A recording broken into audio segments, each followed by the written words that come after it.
Doctor Moyé, en los últimos tiempos se viene hablando de una idea que está recorriendo el mundo, ¿no? Esto del nuevo orden mundial, los Illuminati, o este grupo secreto que quiere dominar a la sociedad humana. ¿Qué opinión le merece este tema? Bueno, este es un tema clave, el tema clave del momento. ¿Por qué razón? Porque un nuevo orden mundial se organizó pues después de la Segunda Guerra Mundial. A partir del Tratado de Bretton Woods se creó las Naciones Unidas, se crearon los organismos de las Naciones Unidas, se creó el sistema financiero mundial, se creó el Fondo Monetario, el Banco Mundial, y el criterio de que la emisión monetaria tenía que ser sobre el patrón oro. Pero también este nuevo orden mundial emergió después de que se hizo todo esto. Se produjo a partir del discurso de Churchill en Fulton, se produjo el intento de bloquear a la naciente Unión Soviética y destruirla, como ha intentado Estados Unidos con Cuba. Entonces entramos en un periodo que ya no fue de orden, sino de confrontación ideológico-política en muchos órdenes y de guerras focalizadas. No fue un periodo de paz. No hubo una guerra mundial, no ha habido una guerra mundial en este periodo, pero ha habido más de 120 guerras, como la guerra de Corea, la guerra de Vietnam, la guerra de Afganistán, la guerra de Irak, y tantas guerras que han habido a lo largo del mundo, pequeñas, medianas, etc., ¿no? Y todas también sangrientas, donde se han utilizado las armas más sofisticadas. El nuevo orden, entonces, el nuevo mundo que está surgiendo, no surge ahora como surgió de una guerra. El mundo que está surgiendo ahora surge de la revolución científico-técnica, y la utilización de la revolución científico-técnica, es decir, de la revolución de la materia, de la revolución de la vida y de la revolución del pensamiento, yo la llamo así a estas tres revoluciones, tienen también otros nombres, pero en determinada se llama la revolución científico-técnica, en términos generales. Bien, esta revolución, los logros de esta revolución han sido capitadas por empresas transnacionales, que son las que hoy día dirigen el mundo. Más de 300 empresas tienen en sus manos el control del 75% del Producto Interno Bruto mundial. Esto no es cualquier cosa. Y entonces ya son estas empresas incluso las que dictan las políticas a los estados, incluso a estados como los Estados Unidos de Norteamérica, como la Unión Europea, como Francia, como Alemania, como España, etc. Y bueno, ellos hablan de un nuevo orden mundial. Este es un orden transnacional con un gran desorden universal, ¿no? Porque es el desorden de romper todas las relaciones, el desorden de romper a las naciones. Los centros ideológicos de Europa y Estados Unidos nos hablan de una crisis de la idea de la nación, es decir, pero no para ellos, porque ellos siguen dando el informe a la nación. Estados Unidos, el presidente dice el informe a la nación, el presidente francés dice el informe a la nación ecuatoriana, los españoles hablan de la nación española, pero entonces quieren que los africanos, que los asiáticos, que los latinoamericanos no seamos naciones, estados, sino que seamos mercados. Entonces mucha gente no entiende esto, ¿no? Esta es una sutileza hoy día en el lenguaje técnico-político, ¿no? O sea, solamente ellos quieren ser naciones y los demás que sean mercados. Y los demás que sean mercados. Claro, para hacer lo que ellos quieren. Por eso nos hablan de los mercados libres. ¿Por qué nos hablan de los mercados libres? Sí, de hacer tratados de libre comercio, nos dicen ellos. Pero ¿por qué tratados? Los tratados pueden ser económicos, tratados comerciales. Pero ¿por qué esta palabrita libertad? Porque esta palabrita libertad es la trampa, como las guerras por la libertad, como las guerras por la democracia, como fueron las guerras de Vietnam, ¿no? o de Corea. Claro. Bien, entonces, este mundo que está emergiendo, las Naciones Unidas en este momento no son lo que se pensó inicialmente. Los derechos humanos no son en este momento lo que se han pensado inicialmente, porque cuando nosotros escuchamos de que hay una intervención humanitaria en Libia, y ya más de 3 meses están bombardeando la OTAN a ese pueblo, ¿no? A título de que existe ahí un dictador, y los dictadores y los jeques que existen por ahí que son que ejercen dominios brutales sobre sus pueblos, ¿por qué no les intervienen? estuvieron más de 30 años, muchos de ellos, ahí apoyados por las grandes potencias occidentales. Así es. Además, si hay un dictador o algo, pues cada pueblo es el que tiene que decidir su destino. De cuándo Claro. acá ellos son los gendarmes del mundo, de cuándo ellos dicen quién es demócrata y quién no es demócrata, ¿no? Entonces, podríamos hacer otras interpretaciones también. Podríamos preguntarle algo, doctor. Sí. ¿Usted cree que hay países democráticos o solamente repúblicas? Verá, es una, ¿cómo te digo? Tú me estás planteando una cuestión semántica muy, muy fina, porque país, en el lenguaje antiguo europeo era una región, ¿no? Como el País Vasco, Uh-huh. ¿no? Como el país de Borgoña, es decir, una región que se caracterizaba por cierta particularidad.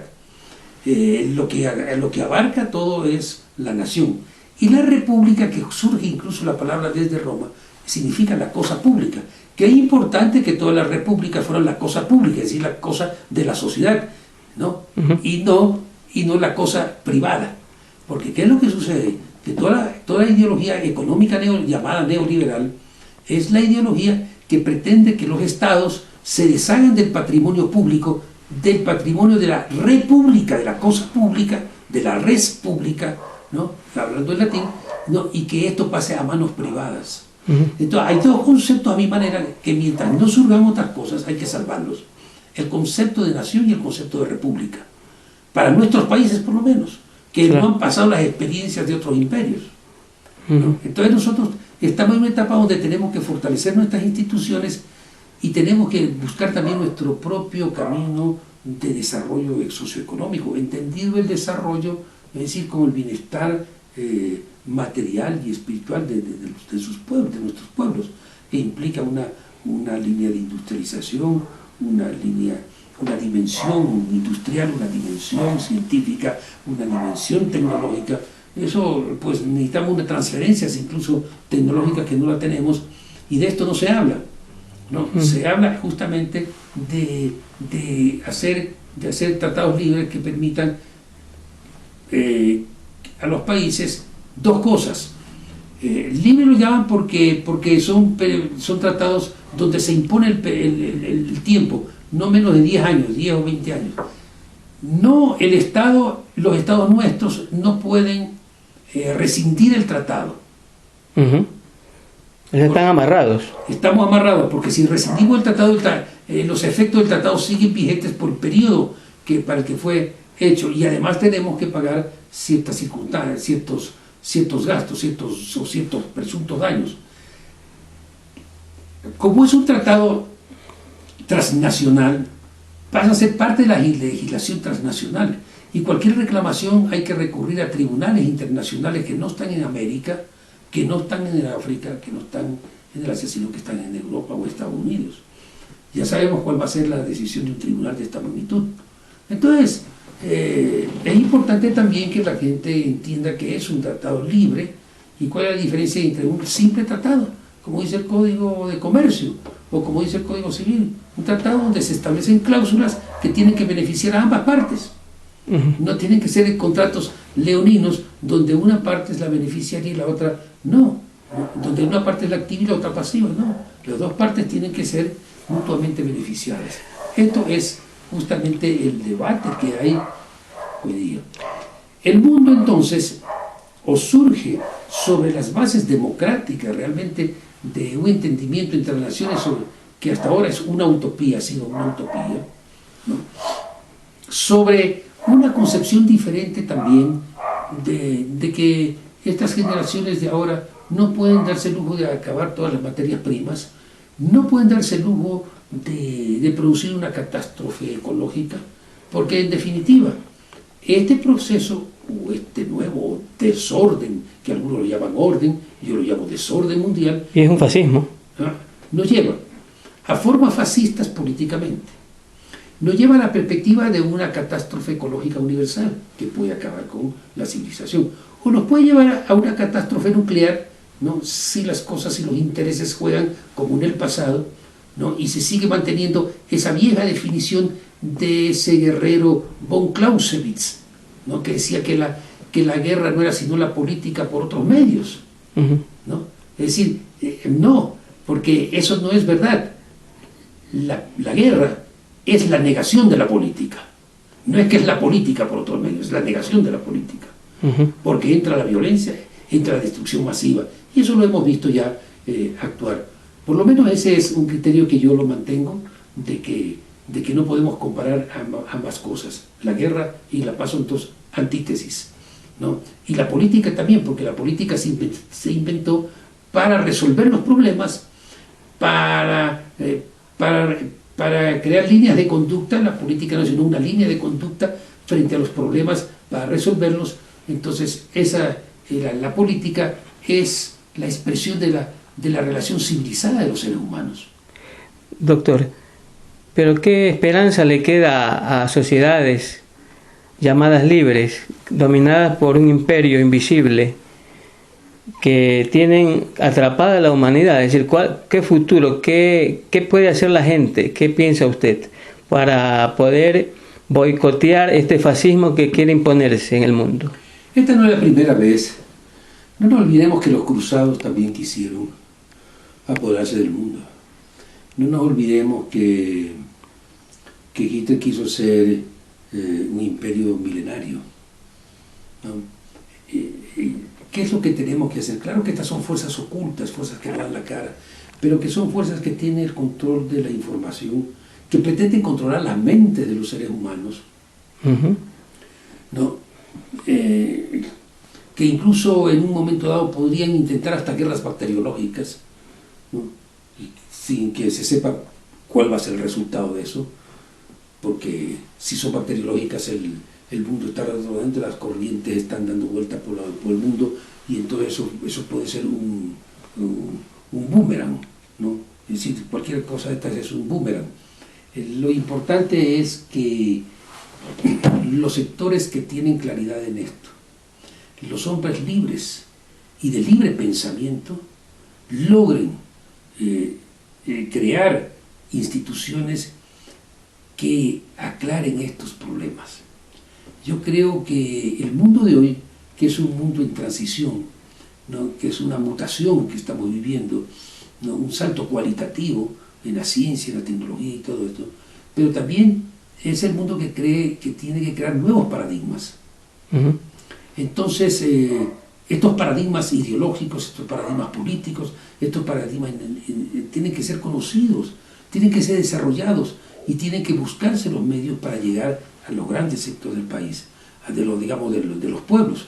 Porque en definitiva, son estas 300 y pico de transnacionales, también están dirigidas por no más de 500 personas físicamente, los que tienen los paquetes realmente accionarios. Claro que hay otros miles que están tras esto y que de todas maneras tienen ciertos intereses, pero los pueblos, incluso los pueblos que tienen hoy día bienestar, como Estados Unidos o la Unión Europea, ya estamos viendo que ya han comenzado a pauperizar ese grande sector de clases medias. Veamos lo que está pasando en Atenas, lo que pasa en España, lo que pasa en la propia Francia, lo que pasa en los propios Estados Unidos. En este momento la desocupación de Estados Unidos no tiene precedentes. Entonces, hay una situación tan grave. Por ejemplo, el endeudamiento de Estados Unidos es un endeudamiento que no puede seguir, ¿no? Y la forma de vida, es decir, la forma de vida que impulsan las transnacionales del gran consumo, no tiene posibilidad realmente de sustentación a largo plazo. Entonces lo que hay es que hacer un proceso de enorme reflexión mundial, ¿no? Y en definitiva las ideas y las grandes transformaciones siempre surgieron de núcleos esclarecidos. Sí, la derecha y los grandes poderes económicos pueden tener Illuminatis, pero los pueblos siempre han tenido también iluminados del pensamiento. Siempre ha habido una revolución ideológica, siempre ha habido los siglos de las luces, y ahora la racionalidad humana tiene que imponerse frente a esta irracionalidad de estos que se llaman iluminados, pero que están iluminados por el dinero, más bien enceguecidos por el dinero. No están iluminados por el amor a la humanidad, ni por el sentido de entender lo que es la humanidad ellos no entienden que este planeta es único, que ya lo conocemos completamente y que nosotros tenemos, y que la humanidad es una sola. Y que en definitiva a lo que sí tenemos que ir es a una ciudadanía universal, ¿no? Y a organismos universales donde los seres humanos nos entendamos y donde también aprendamos a tener límites en nuestra vida. Es decir, no puede haber un modo de vida ilimitado. Claro. No puede haber un modo de vida donde una persona se dé el lujo de tener 20, 30 o 50 carros, ¿no? Que consumen lo que sea, o gente que consume energía a como de lugar, mientras otros no tienen por qué prender un candil de vela. Así es. Muy bien.